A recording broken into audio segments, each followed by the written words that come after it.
thank you for tuning into yet another video. 500 subscribers, guys. Like, I appreciate that so much. I appreciate all the comments. I appreciate all the likes. I appreciate everything. So if there's any chance that there's a video, a specific video that you want to see, you can just comment below. I know I'm kind of looking like a little child, but these are some 3-strand twists that are supposed to become a twist out, but your girl is lazy, so we move. If you want to see a video on how to do 3-strand twists, you can comment that down below as well. So today's video is gonna be a little different. I'm gonna do like a little chit chat, things I wish I knew when I transitioned to become a natural. So don't forget to like, comment, share, and if you have not subscribed yet, subscribe now. Give it a second. Waiting. Subscribe.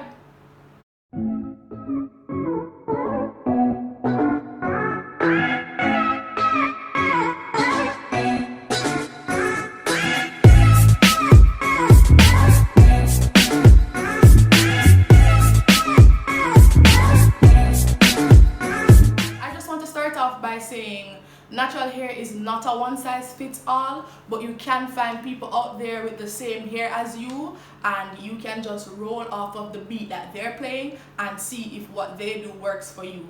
It's literally just trial and error, and some things work, some things don't, but all we have to do is pick up ourselves and move. The first thing I need to point out to you guys is that hair growth. A lot of people are always asking, oh my god, how can I grow my hair? Like, how can I grow my hair fast, I should say. And the thing is, genetics play a major role in how fast and how long our hair grows, and that's literally just the truth. So you might see somebody cut them hair last week and then today them have hair down at them ankle, and it's literally nothing to beat yourself up about, because there will always be a cap on how long our hair can grow. So tip number 1 is research. When I say research, there are 3 things that you need to find out when you're going on your journey, or if you're deciding to start your journey. So the first thing is you need to know your hair type. So hair type is whether your hair is kinky, coily, wavy. You know, you have the 3 A's, the 3 B's, the 3 C's, the 4A, 4B, 4C, so on and so forth.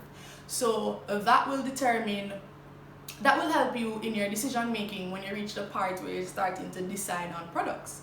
So the second thing you need to research is your hair porosity. This is the most important. So hair porosity refers to how much or how well your hair absorbs and holds moisture. So hair porosity is ranging. You can have low porosity, medium, normal porosity, or high porosity. So to get into that briefly, low porosity is hair that doesn't really hold the moisture that well, and there are small loopholes. As I've said in my wash day video, for me with low porosity hair, heat helps me to get that moisture in. So medium porosity is the best one because it holds moisture the longest and it needs the lowest amount of maintenance. High porosity hair. People with high porosity hair, moisture goes in and leaves as quickly. So because there's holes in your hair strands, as quick as the moisture goes in, it comes right back out. As I said, loopholes to it as well. So research, know your hair type, know your hair porosity. So if you want to know your hair's porosity, I suggest that you guys do the porosity test. This is the floating test. So what you do is just take a cup of water, pull a hair strand from the root of your hair, drop it into the water. If it stays at the top, it's low porosity. That means the water is not being absorbed whatsoever. It is just floating up there. If it goes down but stays stuck in the middle, that's medium normal porosity, which means your hair absorbs water pretty well, as I said earlier. If it goes all the way to the bottom, boop, then it's high porosity. You can do your research on that and figure out all the kinks and the tricks and the little ways you can go about styling your hair when you have the different hair porosity. My second tip, after you have passed the research stage, I suggest that you develop a regimen. So after you find your porosity, Then you start look on products from Google where say it's for XYZ porosity. As I said before, it's trial and error completely. Develop a hair care regimen. People come to me, as I said, how can I grow my hair? How can I this? And what I've realized from my journey is that my hair started flourishing after I developed my regimen. For example, your regimen can include cleansing, deep conditioning, detangling, styling, moisturizing. So for me personally, my regimen is once a week. I wash my hair every week, once a week. Sometimes I can push it to 2 weeks depending on the state of my hair. So my regimen goes as follows. I cleanse. Cleansing can include a clarifying shampoo, a regular shampoo, or a co-wash. A co-wash doubles as a cleanser and a conditioner because it does both jobs. So my tip to you on the cleansing tier of your regimen is to cut out shampooing so often. I know that in Jamaica culture, of course, well, hair overall, we love to shampoo. No. Cut that. Yes, so cut down the amount of times you use shampoo in your hair. Shampoo strips away both your good oils that your hair produces as well as it does cleanse. So for me, I lower the amount of times I shampoo to about twice a month, and in between I will co-wash. But then again, it all depends on the state of your hair, because I'm not going to tell you to co-wash no mucky. So please listen to your hair. So the next tier is deep conditioning. Listen, this is essential. Your hair will not grow if there is no moisture. So you need to deep condition. I said it in my last video. Deep conditioning is the key to, it's the first step to retaining moisture. It gives you back all the moisture that the shampoo stripped away. So you need to deep condition. And deep conditioning makes no sense if you're not going to apply heat. People, heat is so essential for your deep conditioner, because what it does is open up the follicles, it opens up the strands, it opens up everything for the deep conditioner to just suck in, and your hair gets shiny, your hair get moisturized. Deep condition once a week. If you're a 2-week washer, yeah. Then the next step is to always ensure that your hair is properly detangled. Listen, do not, and I cannot stress this enough, do not detangle your hair when it is dry. You will rip everything where you work so hard for grow out of your head. Detangle on damp hair. You cannot detangle dry hair. You see, your hair is at its weakest point when it is dry. You need to detangle when your hair is wet. Single strand knots, if you find them when you're detangling, if you cannot pull them and they ravel out, cut them. Cut them. We do not need the hassle, we do not need the stress. We detangle and we move on. It is essential, because if you don't detangle, then your styling process will become null and void and you would have wasted your time. The next step is moisturizing. Moisturizing. So we deep condition, which gave us some moisture that the shampoo take away. What we're gonna do now is add more moisture, because as I said, we're not trying to over moisturize, but we're trying to give our hair a kickstart. We're trying to say, okay, we're gonna tackle a hard week, or we're gonna tackle a long week, and we need the added moisture. So there are different ways in which people apply their products to aid in moisturizing, and for me, I use the LCO method. A lot of naturals may know the LOC method, the LOC, and that refers to leave-in oil cream lock. So that's how you apply your products to help you retain your moisture. I, on the other hand, apply my products LCO, leave-in cream then oil. The reason why I prefer LCO for moisture is because oils are not, and I cannot stress this enough, listen, oils are not moisturizers. They are not. Stop putting them on your hair strands without putting something moisturizing first. Oils are sealants. What they do is seal in the moisture that is already there. So what I do is add my leave-in, something preferably water-based.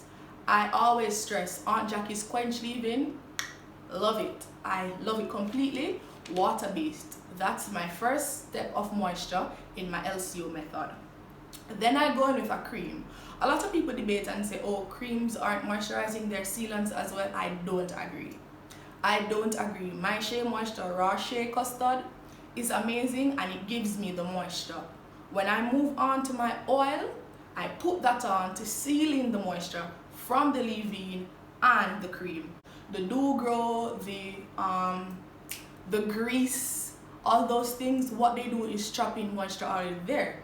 So when you use them and you don't have anything water-based on your hair or anything moisturizing, what you're doing is trapping in dryness. Hence, you have dry, crusty hair. And I love that for you, so you need to cut that out and just apply moisturizing water-based products before your oils. So the next thing that I think every natural should know is protective styling.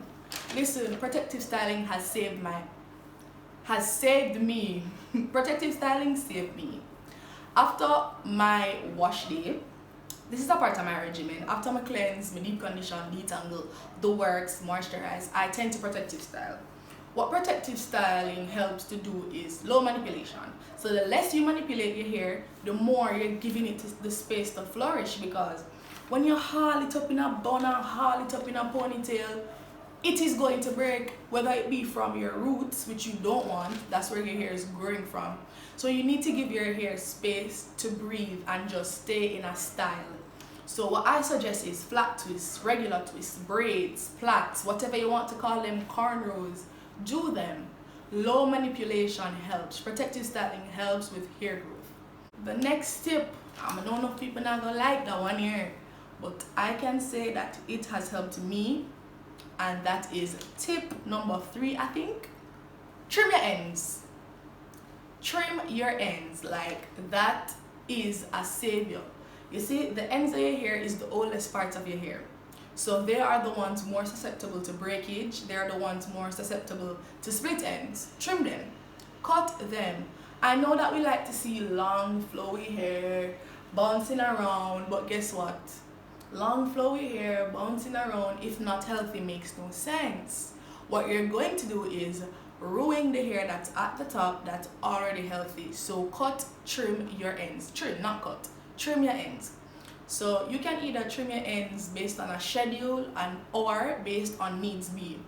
I started off on a schedule of about 6 weeks. I trim, but then I realized that sometimes you're just cutting hair you're trimming hair that doesn't need to be trimmed.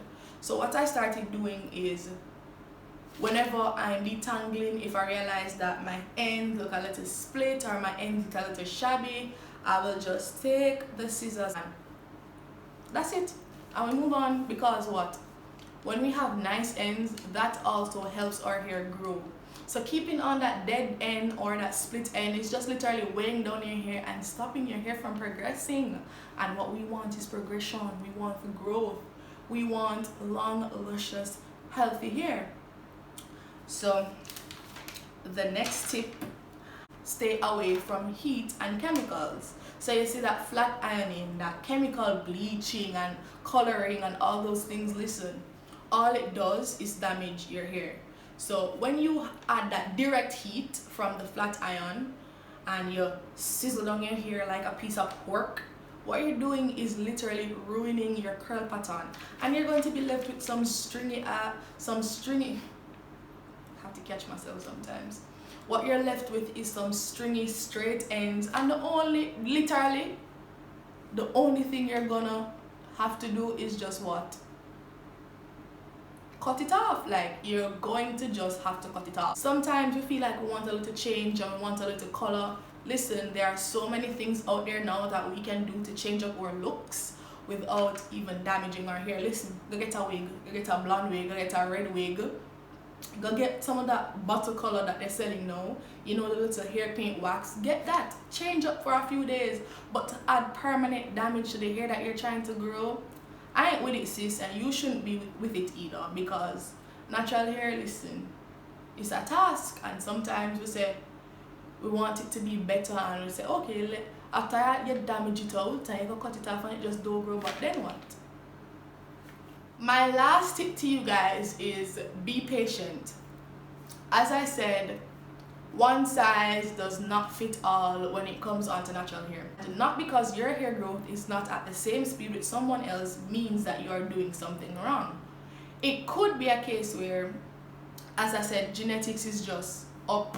Genetics is just benefiting them more because their genes allows them to grow longer hair at a faster period, full stop. So though there may be things that you need to pull up your socks on and get better at, it doesn't mean that there's anything wrong with your hair. Something that I hate people saying is, oh, a certain hair type is good hair, bad hair, good hair, bad hair. I hate it. The stigma needs to die. Listen, good hair is when your hair is healthy, it's moisturized. It doesn't matter if it's hair that is 1 inch off your scalp or down to your ankle. A hair is only considered good hair when it is taken care of properly. When you invest in yourself, when you have the patience, because you cannot be rough with your hair and tuggy. You need to just take your time and go with the motion. As I said, it's trial and error. You may not get it the first time, but it's a process, it's a progression. Like, you literally just need to take your time, you need to invest in yourself, because good products and your hair overall is an investment. The fact that you want your hair to grow, the fact that you're looking for your hair to grow means that you are interested in the well-being of your hair. So what I'm saying is, these tips may be short and it may not be a lot, but let me tell you, they play a major role in how your hair will grow and how your hair will progress. So you can take them with a grain of salt. That's completely up to you and that's fine. Just try them out and let me know.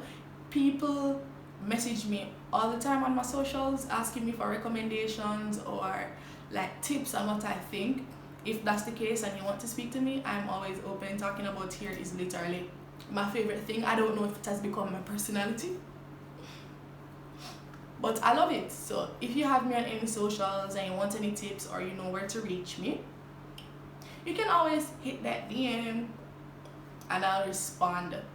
So those are all the tips I have for you guys today. As I always say, if you have any video recommendations, you can drop them down below in the comments. I'll look at them, add them to my list, and I'll go through them one by one. I also want to start like this product battle for stylers on my channel, like a little mini series. So if you guys have any 2 stylers you want me to put head to head on my hair so it can help you guys save your bucks, save some coins, you can also comment that down below. Thank you for watching. Don't forget to like, comment, share, and subscribe. 500 followers, I love 500 subscribers. I love that for me, and I love you guys for the support. Thanks for watching.